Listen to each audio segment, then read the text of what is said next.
ఉప ఎన్నికల్లో కావచ్చు, జూబ్లీహిల్స్ ఉప ఎన్నికల్లో కావచ్చు, గ్రామ పంచాయతీ ఎన్నికల్లో కావచ్చు 100% కాంగ్రెస్ పార్టీ మరి రేవంత్ ఎత్తుగడలతో ముందుకు దూసుకుపోతుంటే బీఆర్ఎస్ మాత్రం ఇంట్లోని ప్రాబ్లమ్స్తో మరి పార్టీలో కార్యకర్తలకి ఏమీ చెప్పలేక ఒకరి మధ్యలో ఒకరికి సయోధ్య లేక చతికిల పడిందని చెప్పాలి. ఇదే విధంగా కొనసాగితే మాత్రం రానున్న రోజుల్లో బీఆర్ఎస్కి మరింత గడ్డుకాలం తప్పదు.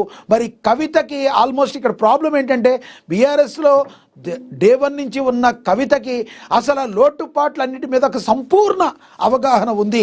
ఈ రోజున కౌంటర్గా ఏది కవితను మాట్లాడినా ఇమీడియట్లీ అని మాట్లాడినా కవిత ఇంకో రకంగా కూడా అటాక్ చేసే అవకాశం ఉంది. కాబట్టి ఏమీ మాట్లాడలేని పరిస్థితుల్లోకి బీఆర్ఎస్ అధినాయకత్వం వెళ్ళిపోయిందని రాజకీయ విశ్లేషకులు చెప్తున్నారు. కవిత మాట్లాడుతున్న తీరుతో తలలు బొప్పులు పట్టుకుని మరి అందరూ ఆమెను ఆపలేమా అన్నట్టుగా మరి నాయకులు మాట్లాడుతుంటే, కార్యకర్తలు మాట్లాడుతుంటే, కానీ ఫ్యామిలీలో ఉన్న కేసీఆర్ కానీ, కేటీఆర్ కానీ, హరీష్ రావు కానీ ఇంకా సంయమనం పాటిస్తున్న పరిస్థితి అయితే మనం గమనించవచ్చు. అయితే ఎంతవరకు ఈ సంయమనం పాటిస్తున్నారనేది మనం వేచి చూడాలి. రాజకీయంగా మాత్రం ఇక బీఆర్ఎస్లో ఒక చీలిక వచ్చింది అన్న మాటనైతే మనం గమనించవచ్చు.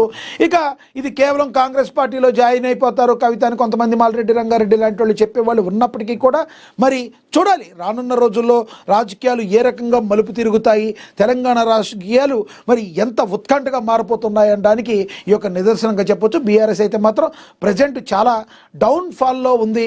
ముందు ఇంటి సమస్యలను చక్కదిద్దుకునే లేని బీఆర్ఎస్ పార్టీ ఏ రకంగా ప్రజల మీద ఫోకస్ పెడుతుందని రాజకీయ విశ్లేషకులు అడుగుతున్న మాటకి సమాధానం చెప్పలేని పరిస్థితుల్లో బీఆర్ఎస్ అయితే ఉండిపోయింది.